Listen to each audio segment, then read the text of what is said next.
Imagine waking up feeling drained, unfocused, and unmotivated.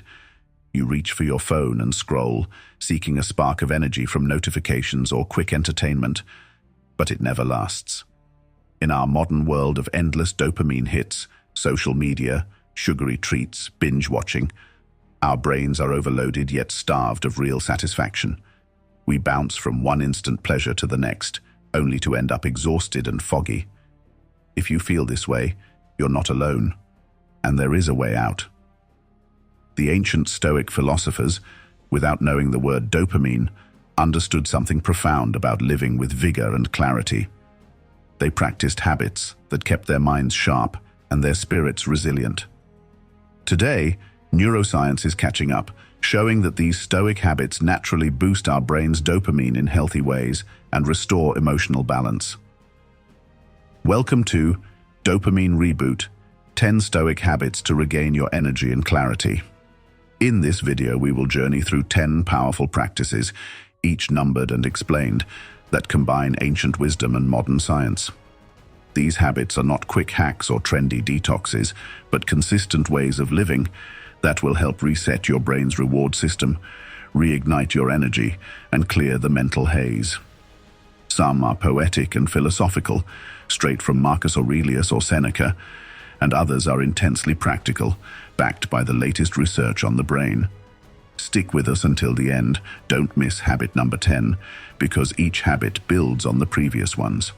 By the final habit, you'll have a complete toolkit for a dopamine reboot, a sustainable reset that leaves you feeling motivated, present, and purpose-driven.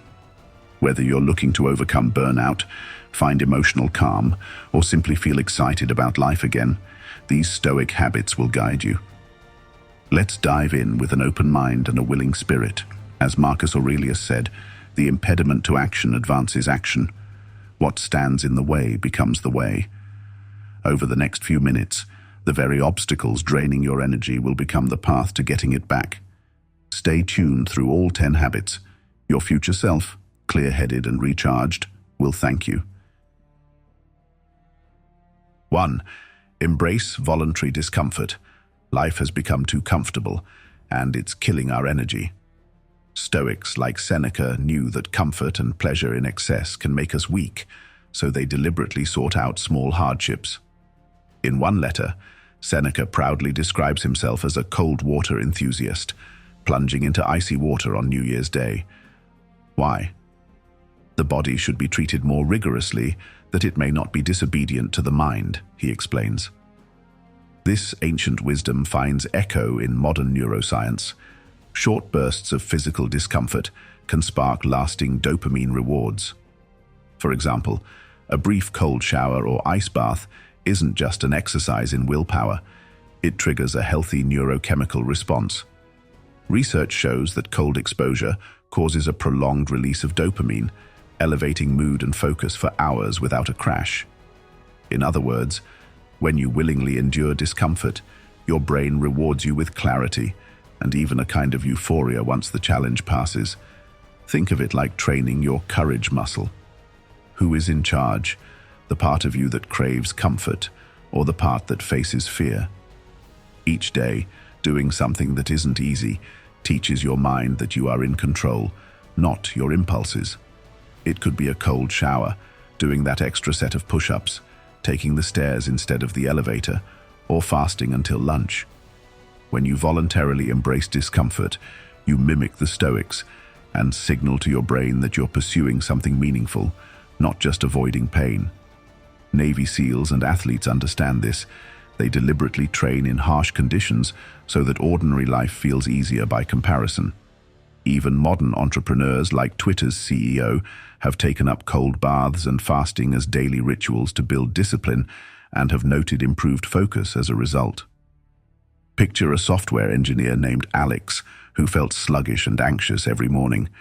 Instead of hitting snooze and cowering in warmth, he decides to end his hot shower with 30 seconds of freezing water. The first time, he gasps and almost hops out, but he remembers Seneca's advice and steels himself. After a week, he notices something. That burst of cold leaves him tingling with energy and alertness. The stress that used to cloud his mind at work starts to fade. Coding problems don't rattle him as much. By doing one scary, difficult thing each day, Alex has trained his brain to be less fearful and more resilient. The voluntary discomfort became a dopamine catalyst for motivation and confidence. How to practice? Start small, but start. Take a cold shower for a few moments, walk briefly in chilly morning air, or skip that midday snack you always reach for. Remind yourself that comfort is not the goal, growth is. As Stoic teacher Musonius Rufus said, "If you accomplish something good with hard work, the labor passes quickly, but the good endures. If you do something shameful in pursuit of pleasure, the pleasure passes quickly, but the shame endures." In the same way, the sting of discomfort is brief, but the energy and clarity you gain endure. By embracing voluntary hardship, you reset your dopamine system to appreciate real rewards over easy indulgences. Over time, you'll find strength in things that once caused fear, and an invigorating sense that no matter what life throws at you, you've practiced resilience and are ready to face it. 2. Practice temperance and dopamine detox. Our modern lives are a buffet of dopamine temptations, endless snacks, streaming binges, social media scrolling. Consuming these without restraint might feel good for a moment, but it overloads our brain's reward circuits. The Stoics preached the virtue of temperance, moderation in action and appetite, knowing that overindulgence leads to weakness. Today, scientists describe what the Stoics intuited. Chasing constant pleasure actually lowers our baseline happiness. Neurologist Dr. Anna Lemke calls it the fire hose of dopamine. We aim at our brains daily. When we bombard ourselves with sugar, viral videos, or shopping splurges, the brain adjusts by reducing its sensitivity to dopamine. Soon, we need more and more stimulation just to feel normal, and without it, we experience anxiety, irritability, and fog, a so-called dopamine deficit state. It's a vicious cycle. The more we indulge, the less joy we get, and the more numb and drained we feel over time. Stoic habit. Break the cycle through intentional abstinence. Musonius Rufus taught that self-control is the key to real pleasure. If we measure what is good by how much pleasure it brings, nothing would be better than self-control. If we measure what is to be avoided by its pain, nothing would be more painful than lack of self-control. In practice, temperance means periodically fasting from the stimuli that you crave most. This is sometimes called a dopamine detox, but the idea isn't to literally reset dopamine production, it's to reset your relationship with pleasure.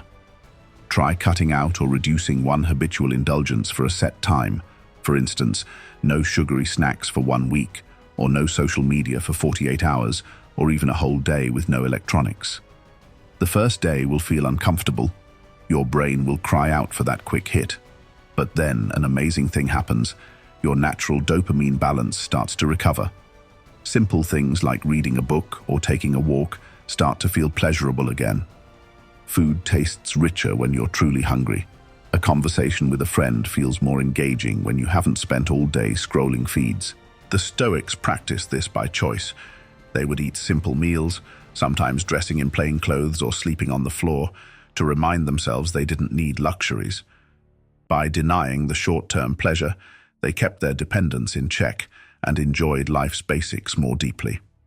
Real-world example. Consider a young professional, Sarah, who realizes her evening Netflix and junk food habit leaves her more tired than relaxed. Inspired by Stoicism, she sets a rule. Weeknights are for reading or journaling, and desserts only on weekends. The first few nights she's fidgety. Her brain misses the constant stimulation.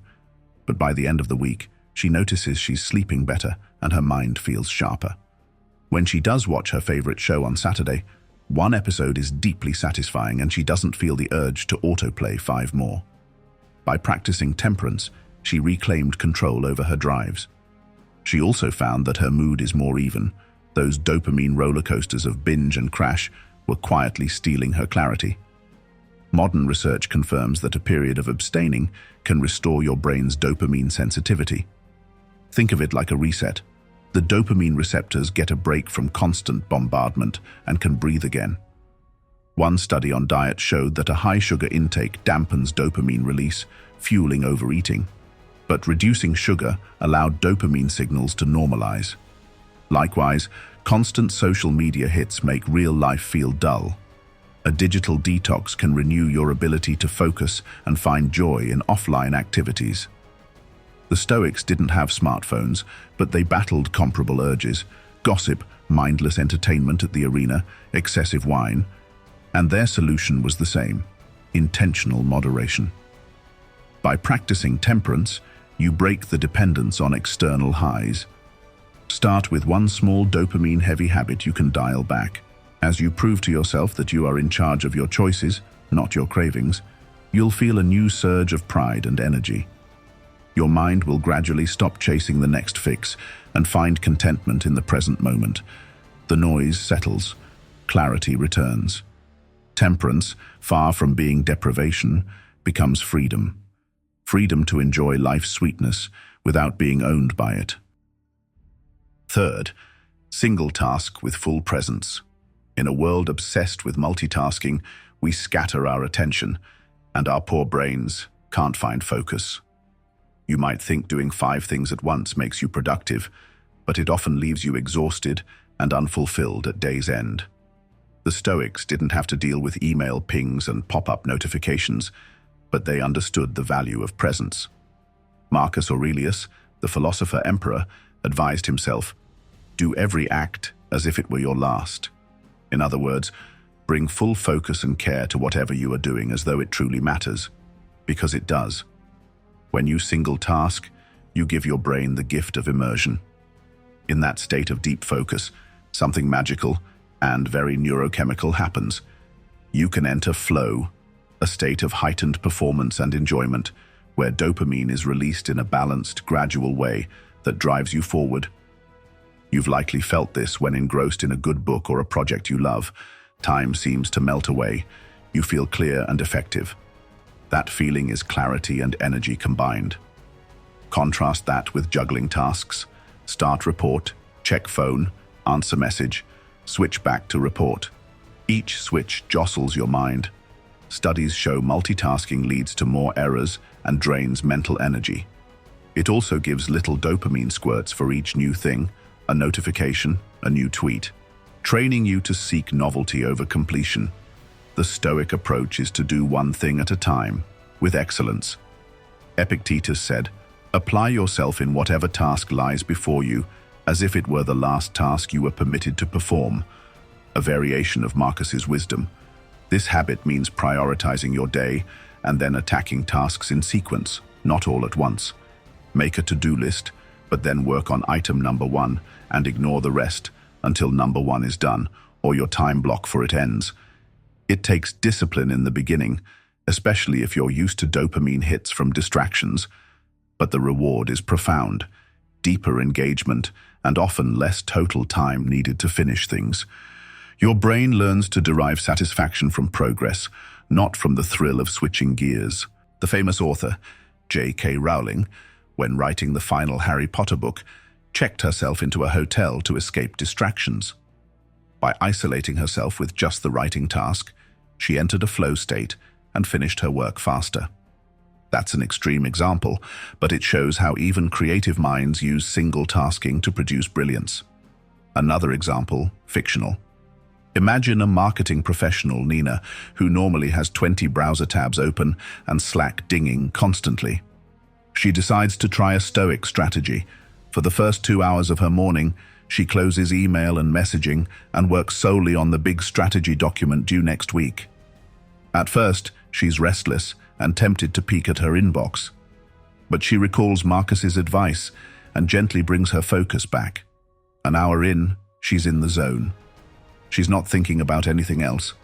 And suddenly it's noon, and she's completed a draft that would have taken her days amidst interruptions. She feels calm yet accomplished, instead of frazzled. By doing less at once, she achieved more. To cultivate this habit, remove temptations to fragment your attention. Put your phone in another room when you need to focus. Try the Pomodoro technique, 25 minutes on one task, 5-minute break, if that helps, or simply set do not disturb periods. The Stoic teacher Zeno said we have 2 ears and 1 mouth so we can listen more than we talk, a metaphor for the importance of attentive presence over constant action. When you eat, just eat. Truly taste your food. When you talk to someone, really listen. You'll be amazed how rewarding a focused conversation can be. By single tasking with full presence, you not only improve your brain's performance, but you also give yourself the chance to save a life. Each finished task gives a healthy dopamine release, the brain's natural pat on the back, and you end your day with satisfaction, not the hollow feeling of having been busy but got nothing done. As Seneca wrote, "True happiness is to enjoy the present without anxious dependence upon the future. Focus on now, and the clarity and energy will follow." 4. Start your morning with gratitude and sunlight. How you begin the day sets the tone for everything. The Stoics were deliberate about their mornings. They believed in dawning each day with reflection and intention. Instead of immediately diving into stress, they took a moment to appreciate life and mentally prepare. Marcus Aurelius wrote, "When you arise in the morning, think of what a privilege it is to be alive, to think, to enjoy, to love." This simple gratitude practice is incredibly powerful. Modern psychology has found that gratitude literally changes the brain, increasing levels of dopamine and serotonin, those neurotransmitters that make us feel content and motivated. By starting your day thankful for what you already have, you set a positive, resilient mindset. It's a natural antidepressant. In fact, writing down a few things you're grateful for each morning has been shown to improve mood and focus throughout the day. Couple this with another morning habit the Stoics would approve of. Get natural sunlight as early as possible. Our bodies are wired to the sun.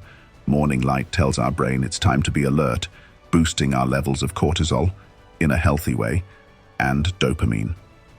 Neuroscientists like Dr. Andrew Huberman emphasize that exposing your eyes to morning sunlight for 5 to 10 minutes can increase dopamine, epinephrine, and serotonin, leading to better energy and focus. Think of dawn light as a signal that resets your circadian rhythm, your body's clock, and charges up your brain's battery. The Stoics, of course, didn't know the biology, but they intuitively embraced nature's rhythm. Many of them woke up at sunrise. Marcus Aurelius often mentioned the dawn's early light and the quiet it brings, and they would use that time for contemplation. We can imagine Stoic philosophers walking in the pale morning sun, breathing deeply, and mentally rehearsing the day with gratitude and fortitude. How to practice this habit? Tomorrow morning, resist the urge to grab your phone or plunge into your to-do list immediately. Instead, when you open your eyes, take a moment to acknowledge the gift of another day. You might say to yourself, "I'm grateful for this warm bed, for the chance to start fresh, for my family, for the cup of coffee I'm about to have." These don't have to be grand things. In fact, small specific gratitudes work best, e.g., "I'm grateful for the sunlight coming through my window." This shifts your brain into a positive gear before any external events can hijack it. Next, if possible, go outside or to a bright window and get some daylight onto your eyes. Without sunglasses, even 5 minutes of morning light signals your brain to boost dopamine and cortisol, giving you a natural morning surge of energy and clarity. Perhaps do a quick stretch or a short walk as you do this, and use the time to set an intention for your day. You might recall a Stoic affirmation, "Today, I will focus only on what I can control and greet challenges with grace." Consider John, who used to roll out of bed and immediately check work emails, only to feel anxious by 9 a.m. He tried the Stoic morning routine. Upon waking, he listed 3 things he's thankful for. "I slept well. I have a job to go to. My toddler smiled at me yesterday." He then stepped onto his balcony with his coffee, letting the morning sun hit his face as he took a few deep breaths. He noticed birds chirping, something he'd never paused to hear before. This became his sacred 10 minutes each morning. The effect was astounding. John's family remarked he seemed more upbeat and patient. At work, he had a noticeable edge in focus during those first hours. By 10 a.m., while colleagues were on their 3rd cup of caffeine, John felt naturally alert. That small dose of gratitude and sunlight acted like a gentle tune-up for his brain chemistry, a dopamine reboot at dawn. Starting your day with gratitude also armors you against stress. If you've already acknowledged, "I am fortunate in these ways," an early setback, like bad traffic or a tough email, won't throw you off as easily. You have a buffer of positivity. The Stoics would often visualize joys and losses in the morning, not to be dreary, but to foster appreciation. For example, Marcus reminded himself how lucky he was to be alive and how he shouldn't take it for granted. We can do the same in our own simple way. Over time, this habit trains your mind to scan for blessings rather than threats, which reduces chronic stress and anxiety. It's almost impossible to feel both grateful and bitter at the same time. Gratitude crowds out negative rumination. So tomorrow, give yourself the gift of a Stoic morning, a moment of thanks and a dose of daylight. It costs nothing and takes only minutes, but the returns in dopamine balance, mood, and mental clarity are huge. As the sun rises, so will your spirit. 5. Perform negative visualization, Premeditatio Malorum. This habit might sound strange at first. Visualize negativity. Why would we want to imagine bad things? But Premeditatio Malorum, or the Stoic practice of negative visualization, is not about pessimism. It's about preparation and appreciation. The Stoics observed that unexpected adversity hurts far more than anticipated adversity. Seneca writes, "What is quite unlooked for is more crushing in its effect." We should project our thoughts ahead and have in mind every possible eventuality. Rehearse them in your mind: exile, torture, war, shipwreck. All the terms of our human lot should be before our eyes. This sounds grim, but notice his goal. Nothing should take us by surprise. By mentally rehearsing possible misfortunes, we actually rob them of their anxiety-producing power. We don't dwell on them obsessively. We briefly envision them to build courage and perspective. Here's how it boosts your mental well-being. First, if a challenge does occur, your mind doesn't go into shock. You've seen it before, in your imagination, and perhaps even thought of a response. This can prevent the paralyzing spike of stress, cortisol, that comes with sudden crises, and it keeps your dopamine and adrenaline at steadier levels so you can respond calmly. Second, after imagining something bad, you open your eyes to what is actually fine in your life, and you feel grateful and relieved. This greatly heightens your appreciation for the present. It's like stepping out of a nightmare. You feel a rush of thankfulness that reality is better. Over time, negative visualization can actually make you happier because it reduces complacency and the taking of things for granted. Your morning coffee tastes sweeter when you've imagined a week without coffee. Your spouse's hug feels more precious after you've imagined losing them, a technique even Stoic giants like Marcus Aurelius practiced, albeit tenderly. How to practice? Take a few minutes each day, perhaps in the morning or at night, to imagine one thing going wrong. Keep it brief and matter-of-fact, not emotional. For example, I imagine that tomorrow our big client might pull out of the deal. See it happening in your mind. How would you feel? What would you do? Perhaps you'd be upset, but you realize you would not be destroyed. You'd strategize how to replace the business. Then shift back to reality. The client is still on board, for now. You'll find that this exercise makes you less anxious about the possibility, and in fact, you might proactively take steps to strengthen the relationship, a positive action sparked by visualizing the loss. Another example. Imagine losing your ability to walk for a day. You picture needing help to move around. It's tough, and then you open your eyes and wiggle your toes, feeling a flush of gratitude that you can walk. Suddenly, going for that run or doing chores doesn't feel like a burden but a privilege. Booker T. Washington, the famed educator, used a form of this every morning. Running a large institute, he expected that some disagreeable accident might happen each day. A building might catch fire, a donor might withdraw, someone might slander him.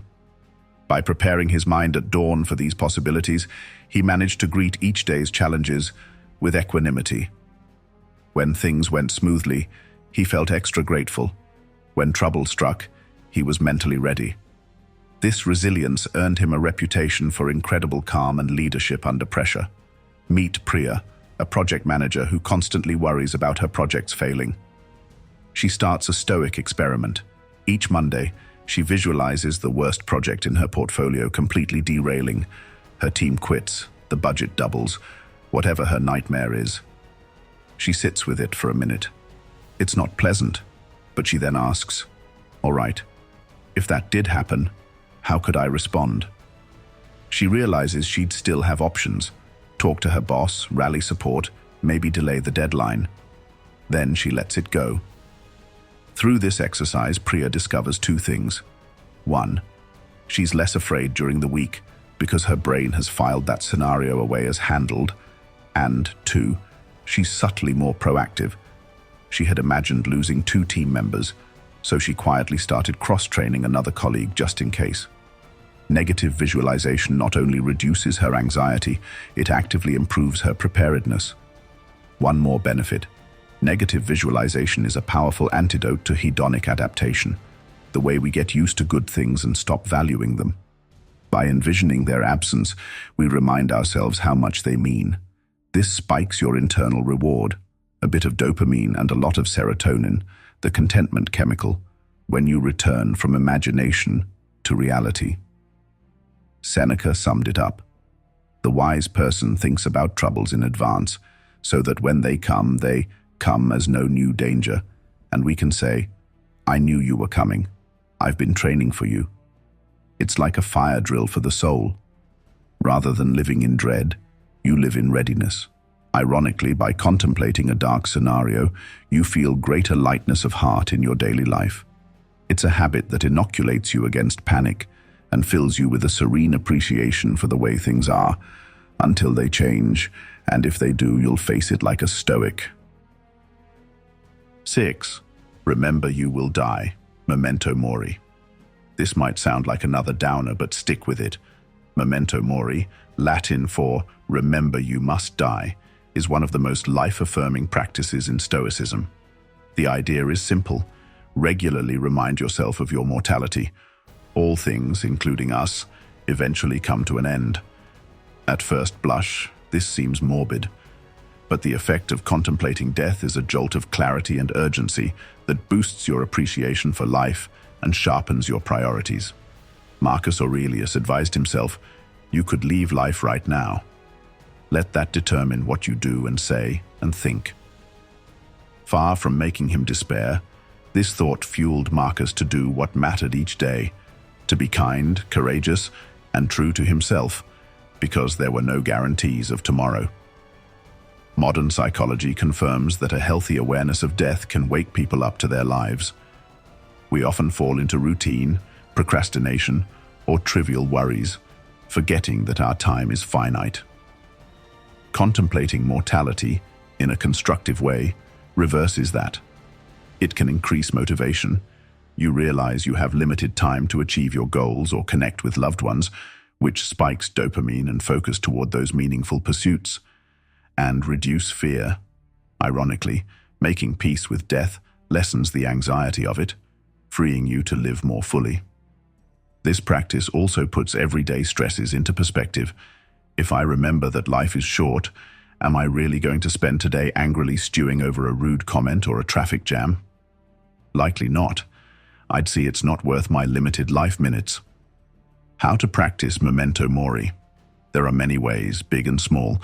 You might simply start the day by telling yourself, "I am mortal, and I don't know how long I have. Let me not waste today." Some people keep a token on their desk, a skull figurine or a coin that says Memento Mori, as a visual reminder. Others find it in their routine. Maybe when you say goodbye in the morning to family, you fully say goodbye, with love, understanding that nothing in life is promised. You don't have to obsess over death, just acknowledge it. A powerful exercise. Occasionally imagine that today is your last day, not in a panicky way, but as a lens. What would you do? How would you treat people? Suddenly the fluff falls away. You'd likely spend it on what and who matters most. Now step back into your normal perspective and carry some of that intentionality with you. Steve Jobs, the visionary CEO of Apple, famously said that for years he looked in the mirror each morning and asked, "If today were the last day of my life, would I want to do what I'm about to do today?"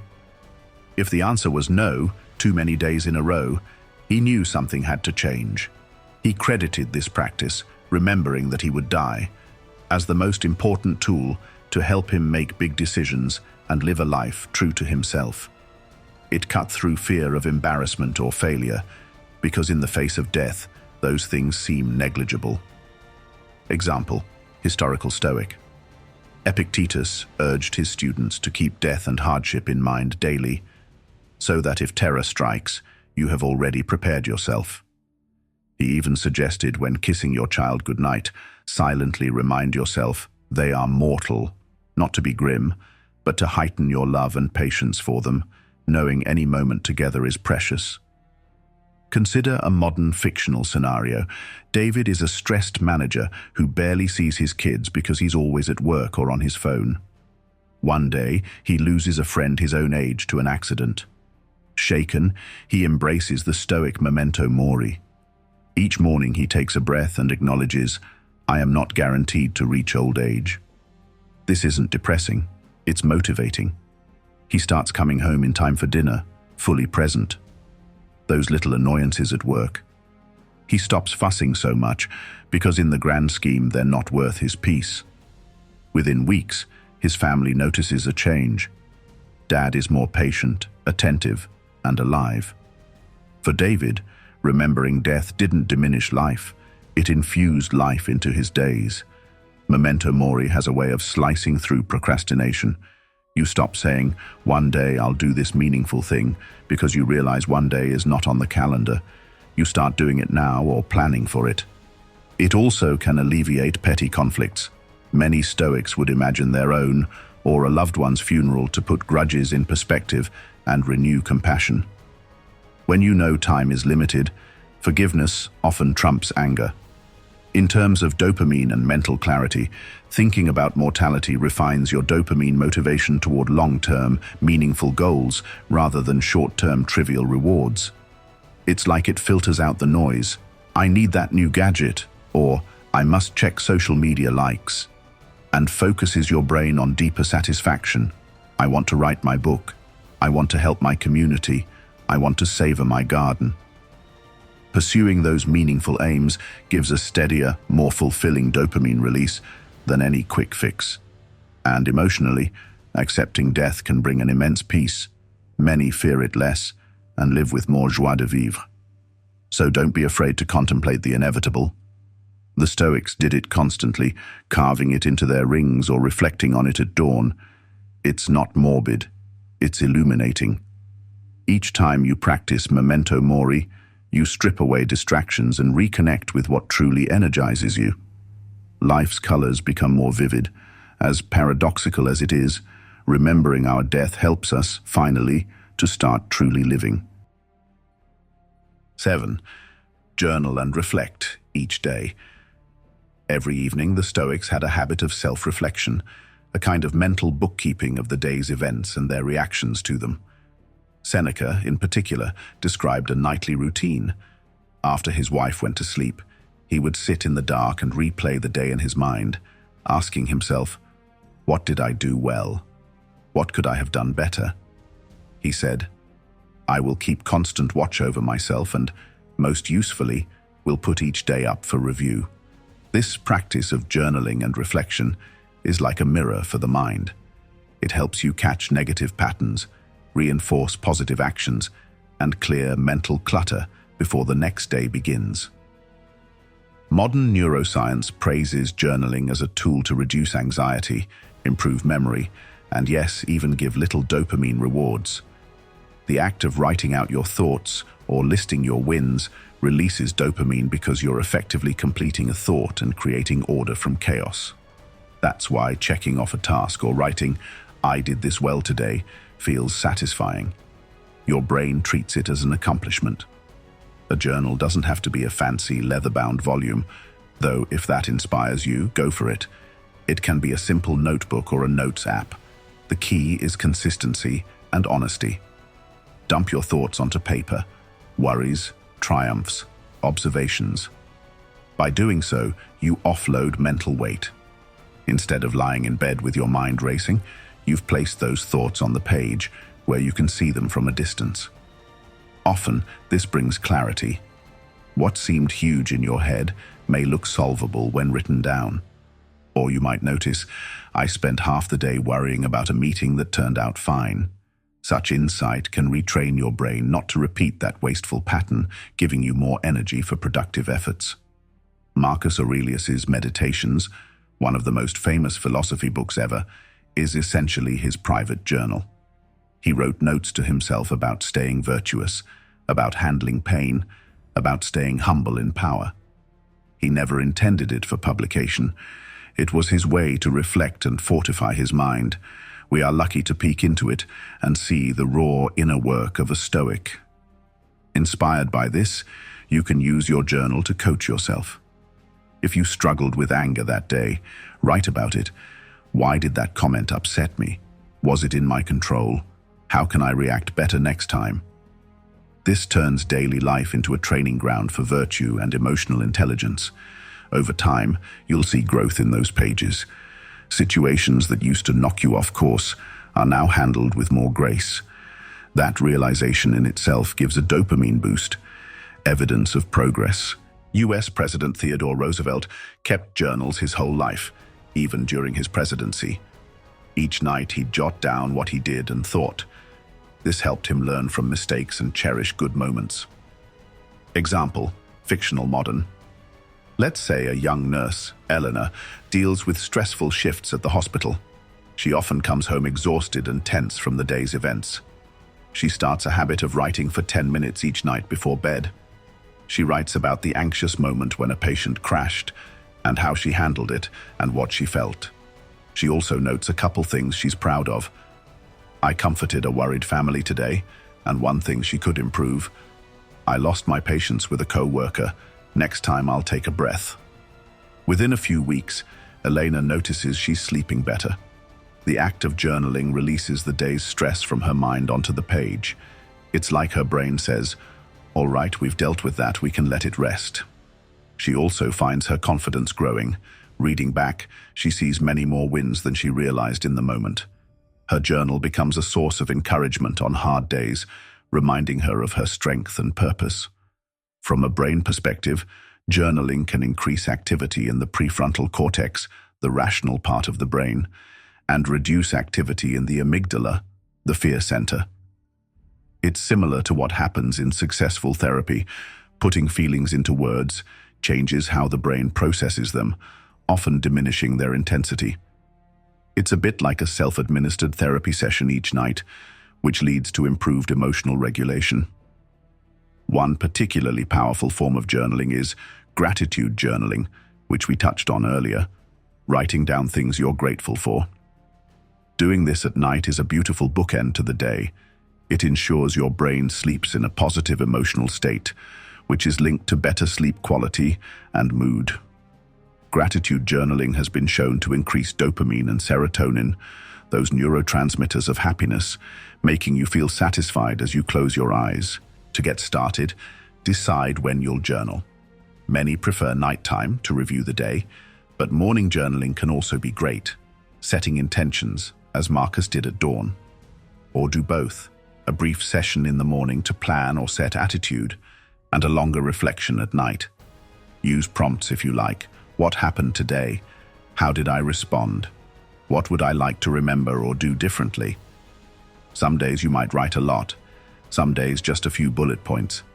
Consistency is more important than volume. As Seneca said, no one examines themselves without benefit. When you journal, you are conducting an examination of your soul, which is the road to wisdom. It grounds you in self-knowledge, which is immensely energizing. You waste less energy on confusion or denial, and more on constructive action. Finally, keep in mind that a journal is your safe space. Be completely candid. It's for your eyes only. This honesty will translate into clarity. You'll spot patterns. I complain about the same thing every day, time to address it and celebrate progress. Last month I was overwhelmed by X, now I handle it well. With each entry, you literally download lessons into your memory, training your brain to do better tomorrow. The dopamine reward from ticking off journaled today on your habit tracker is nice, but the true reward is in the calmer, wiser mind you'll build.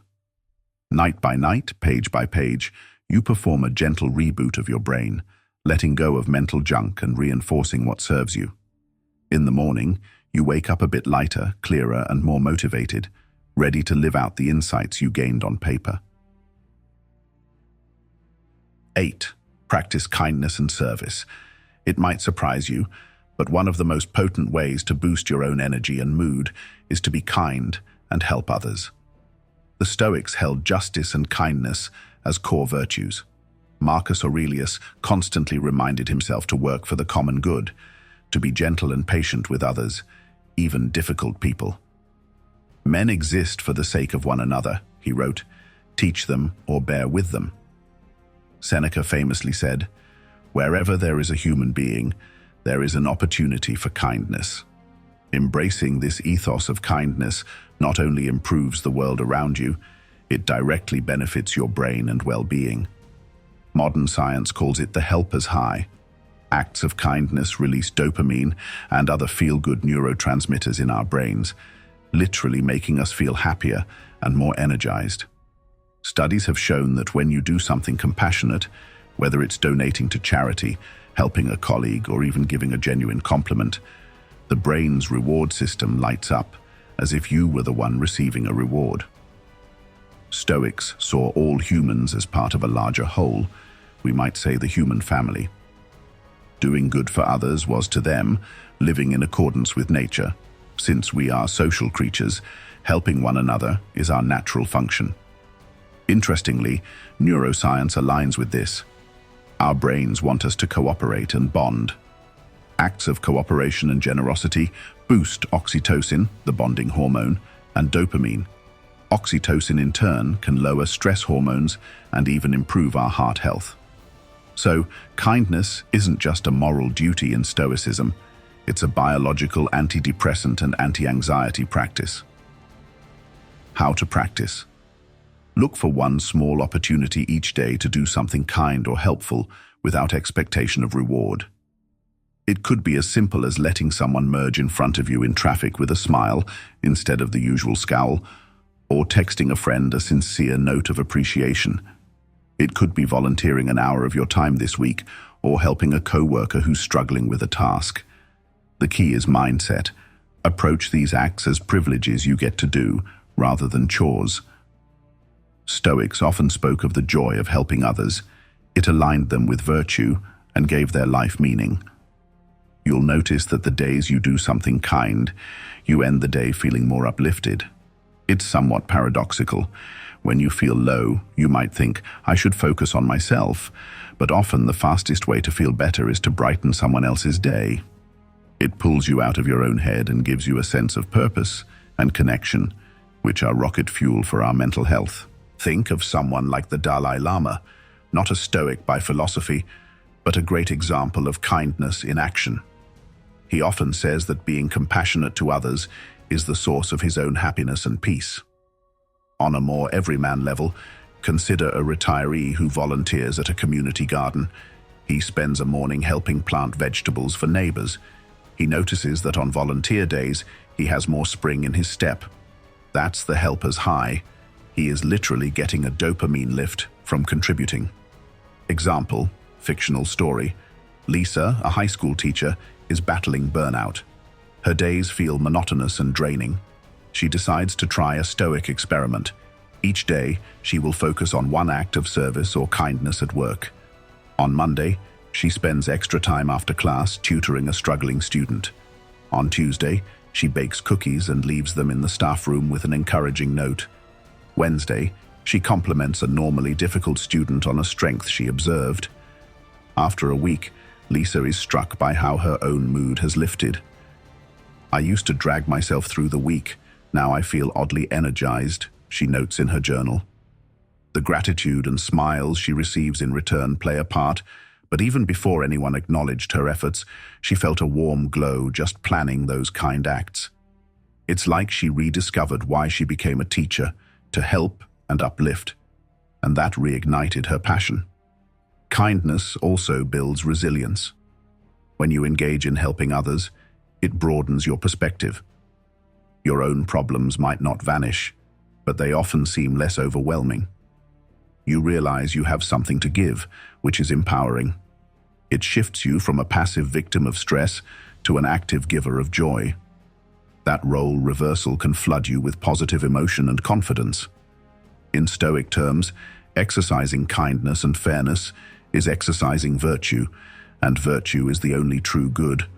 So, by their logic, every kind act is a step toward the good life. On a biochemical level, being kind can reduce stress responses. Acts of altruism are linked to lower blood pressure and cortisol levels in some studies. One theory is that focusing on others interrupts the loop of self-focused worry that stress feeds on. Another is that the social connection we often experience during kindness, even if it's a brief interaction, triggers calming pathways in the brain. For example, if you're feeling lonely or down, sending a caring message to a friend can lift you and them. You get the dopamine oxytocin boost of connection, they feel appreciated, and you both win. The Stoics would remind us, humans are social animals. We're built to support one another. Isolation and selfish pursuits often lead to emptiness, whereas contributing to others gives a sense of belonging and meaning. If you integrate even small doses of service into your routine, you're likely to find your mental and emotional clarity improving. Instead of the fog of constant self-concern, you get the bright satisfaction of making a difference.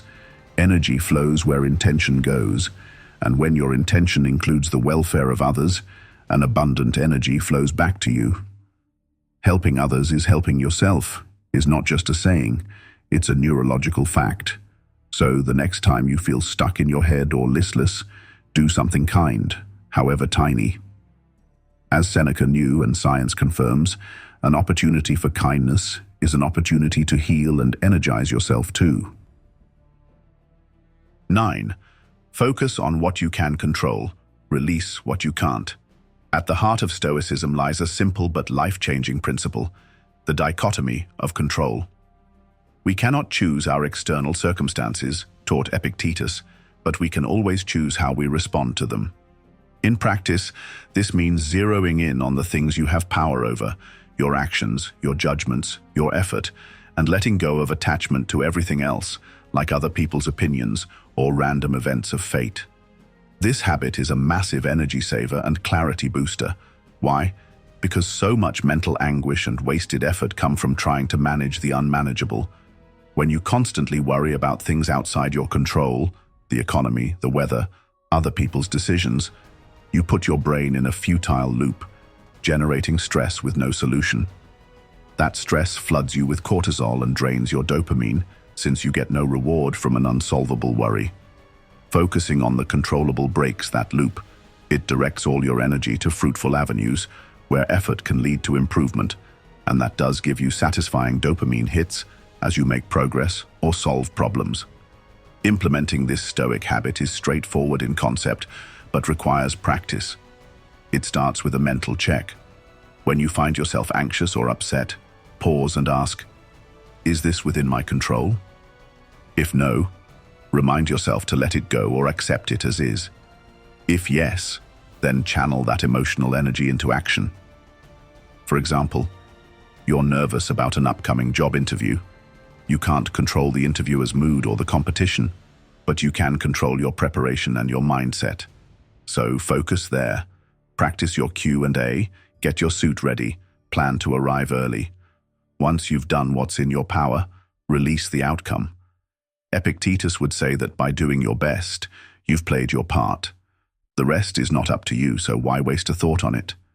This is not apathy, it's intelligent efficiency. It gives clarity because you see what's yours in a situation and what's not. As a result, you respond with calm and purpose instead of fruitless worry. Real-world example, famous Stoic disciple. Admiral James Stockdale, a US fighter pilot, was shot down over Vietnam and spent 7.5 years in brutal POW camps. He later credited Stoicism, especially Epictetus's teachings, with saving his sanity and life. Stockdale realized in captivity that his jailers had control over his body. They could torture him, imprison him, but not his will or his principles. He focused on what he could control: his attitude, keeping secrets from the enemy, maintaining morale among prisoners. Everything else, he let go. He even once disfigured himself, beating his own face with a stool, to prevent his captors from using him in propaganda photos. A drastic action on something he could control, his appearance, to foil something he couldn't directly, their propaganda aims. Stockdale's resilience under unimaginable stress became legendary. He said the paradox was that you must have faith you will prevail in the end, something internal, under your control, while confronting the brutal facts of your reality, external to be accepted. This later was termed the Stockdale paradox. His story illustrates that even in extreme loss of control, focusing on the slivers of control you do have can be the difference between despair and hope. Maria is a manager dealing with a very difficult project. Many things are going wrong. Suppliers failing to deliver, out of her immediate control. A team member fell sick, out of her control. And upper management keeps changing the goalposts, also out of her control.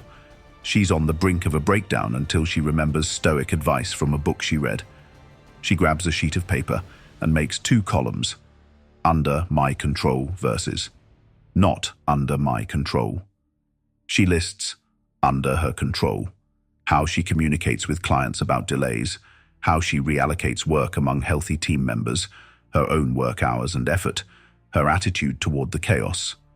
Not under control: the supplier's operations, her colleague's illness, her boss's whims. By clearly delineating, Maria immediately feels some relief.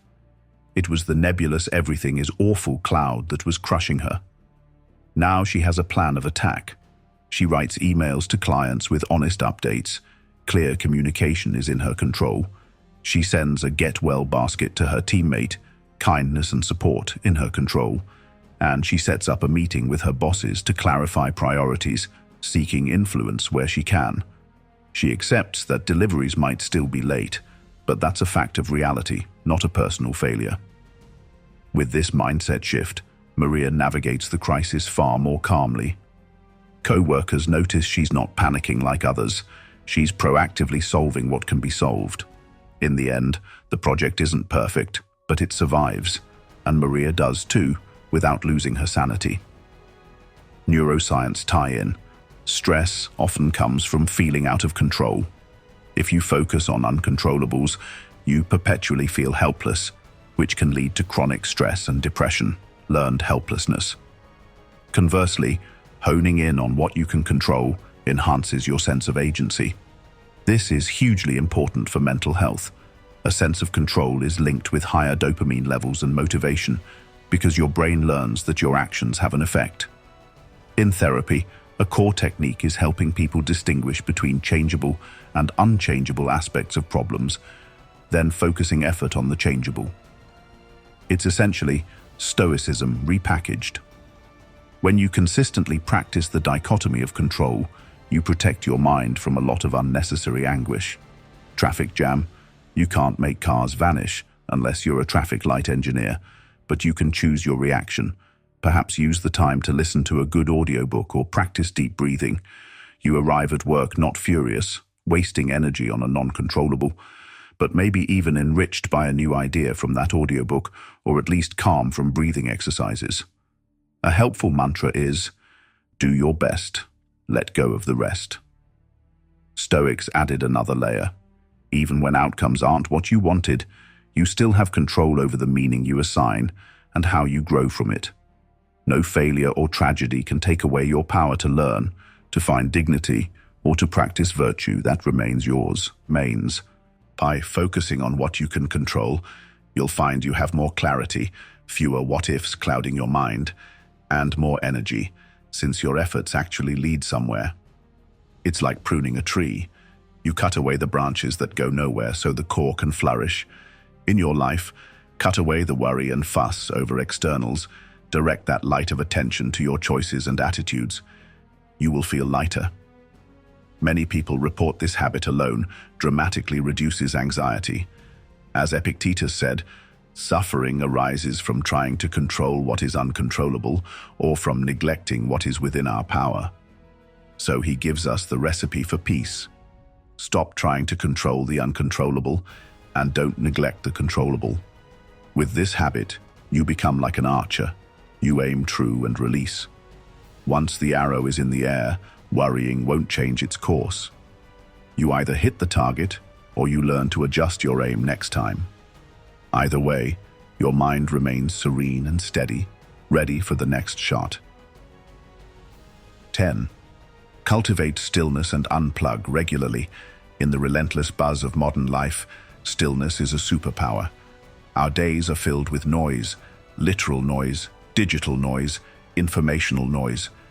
The Stoics, though they lived centuries ago, understood the value of quiet contemplation and stepping away from the crowd. Seneca often withdrew to the countryside to write and think. Marcus Aurelius, amidst leading an army, would carve out moments to be alone with his journal. He wrote about finding nowhere more peaceful than your own soul, and indeed he advised taking retreats into oneself regularly. Today, we need this inner retreat more than ever. Constant stimulation can overload our dopamine circuits and leave us frazzled.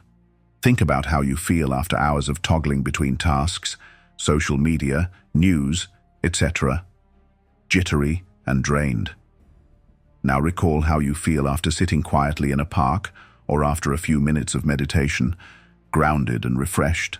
Deliberate stillness is like hitting the reset button on your overstimulated brain. Neuroscientists have found that practices like meditation, deep breathing, or even just sitting in silence trigger our parasympathetic nervous system, the rest and digest mode opposite to fight or flight. This reduces stress hormones and can raise levels of dopamine and serotonin in gentle ways that improve mood. One striking study showed that experienced meditators had a surge of dopamine released during meditation by as much as 65%, which likely contributes to that post-meditation feeling of blissful focus. Even without formal meditation, simply unplugging from external inputs for a short time can allow your mind's chemistry to rebalance from the constant barrage of stimuli. It's like giving your brain a chance to breathe. As Seneca put it, our minds must have relaxation. Rested, they will rise up better and keener. Continual labor will break the power of our minds. They will recover their strength after a little freedom and relaxation. Written 2,000 years ago, yet science echoes it today.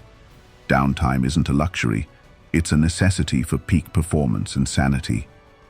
How to practice stillness. There are many doors into stillness. Choose what resonates. It could be a formal meditation each morning, even 5 to 10 minutes of sitting quietly, focusing on your breath. It could be a nature walk with no phone, just observing. It could be prayer, if you are spiritual, or simply staring out the window at the clouds. What matters is that you step away from the frenetic pace regularly. One practical tip: schedule airplane mode moments. Literally switch your devices to airplane mode, or leave them in another room for a set time each day. Use that time to do something slow and quiet. Perhaps you take a slow cup of tea on your porch. Perhaps you just lie on the floor and breathe deeply. At first, you might feel restless. We're so used to constant input that silence can feel jarring. But if you sit with it, you'll notice your mind unclenching. Ideas might bubble up. Great, let them, or jot them down, then return to calm. Emotions you've suppressed might surface. Acknowledge them kindly. This is mental house cleaning. When you return to your tasks, you'll often find you have renewed creativity and focus. Many top performers swear by daily meditation or quiet time. Ray Dalio, a billionaire investor, says transcendental meditation has been the single biggest influence on his success. It provides equanimity and clear thinking under pressure. On the other end, think of someone like Mr. Rogers, from Mr. Rogers' Neighborhood. He wasn't overtly stoic, but he valued silence. On his TV show, he even once welcomed children to sit in silence for a full minute, just listening to the world.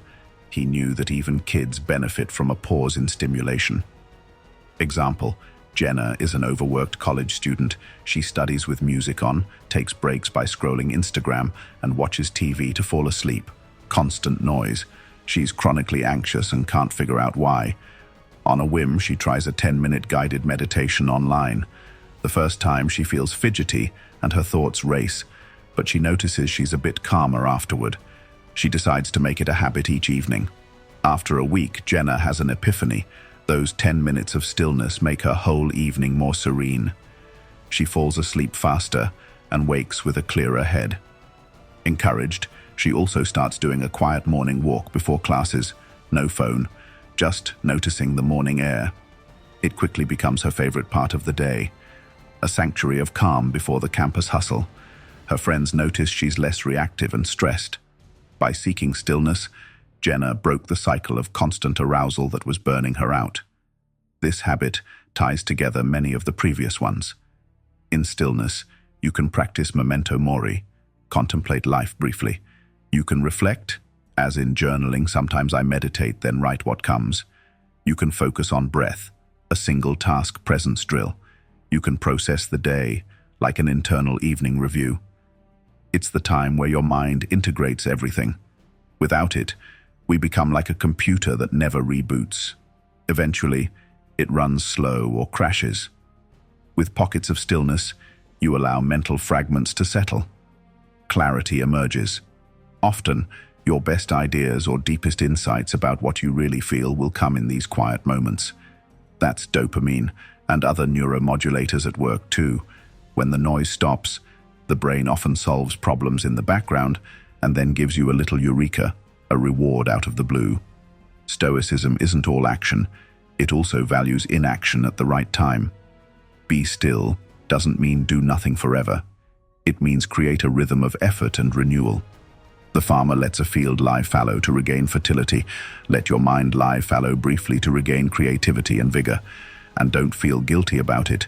Remember Seneca, one of Rome's most powerful men, took time to sit quietly and do nothing except think. Marcus, an emperor with the world on his shoulders, protected his dawn and nighttime for inner work. If they could do it, so can we. Stillness is not idle, it's strategic. By unplugging and resetting, you return to work and life with more energy, clarity, and purpose. The ultimate dopamine reboot in a gentler form. Try this. Today, find 15 minutes to simply sit in silence, preferably in a peaceful spot. Breathe slowly. When your mind wanders, gently bring it back to the breath or your surroundings. Notice how you feel afterward. If 15 is too much, start with 5. Consistency matters more than duration. Over a few weeks, you'll likely notice a baseline shift. A bit more patience here, a better night's sleep there, maybe even less craving for superficial stimulation because you're content with the richness of quiet moments. You're essentially training yourself to be okay with being, not always doing, and in that being you recover your mental strength. As the saying goes, often attributed to Pascal, all of humanity's problems stem from man's inability to sit quietly in a room alone. The Stoics would nod in agreement. Master the art of sitting quietly, of intentional stillness, and you hold the key to mastering the chaos around you. You've just journeyed through 10 Stoic habits, from braving cold showers to embracing silence, all with one aim: a dopamine reboot that restores your energy, clarity, and joy. These practices are more than hacks. They're a way of life, proven by ancient wisdom and validated by modern science. Imagine yourself a month from now, having applied these habits. You wake up refreshed, grateful for a new day, rather than dreading it. Challenges arise, but you meet them with steady focus and resilience. The distractions that used to pull you in every direction now have less power. You know what's important, and you give it your full presence. You feel motivated from within, fueled by purpose and healthy brain chemistry, rather than chasing the next quick fix. In short, you feel alive and in control of your mind. Remember, change comes with consistent practice. Start with 1 or 2 habits and build up. The Stoics didn't become wise and serene overnight. It was daily effort. But each small step brings immediate benefits. Even today, you can get a taste of this better life by trying one of these techniques. As Marcus Aurelius wrote, "Waste no more time arguing what a good man should be. Be one." We could say, waste no more time wishing for more energy or clarity. Start living in a way that cultivates them. Before you go, I invite you to make a commitment to yourself. Choose one habit from this list and do it for the next week. Write it down, put a reminder on your phone, whatever it takes. You'll see the difference, and share your experiences in the comments. I'd love to know which Stoic habit resonates with you most, or if you have your own to add. If you found value in this journey, hit that subscribe button and join our Stoic community. We're here to support each other in living wisely and fully. As a subscriber, you'll get more content like this: practical philosophy, mindset shifts, and inspiration to build an unshakable mind. Also, don't forget to like this video if it helped you, and share it with someone who could use an energy and clarity boost. Your support helps this channel grow and reach others on the path of self-improvement. Together, let's spread Stoic wisdom and create a life of greater happiness, purpose, and peace of mind. Thank you for watching till the end. That already shows your commitment to growth. Now, action is the next step. As you go forward, carry this Stoic reminder in your heart. You have power over your mind, not outside events. Realize this, and you will find strength. Armed with these 10 habits, you have all you need to start your dopamine reboot and become the energetic, clear-minded author of your own life story. Go make the most of it. Subscribe to Be Stoic for more insights, and until next time, stay strong, stay stoic, and take care of your mind. You've got this.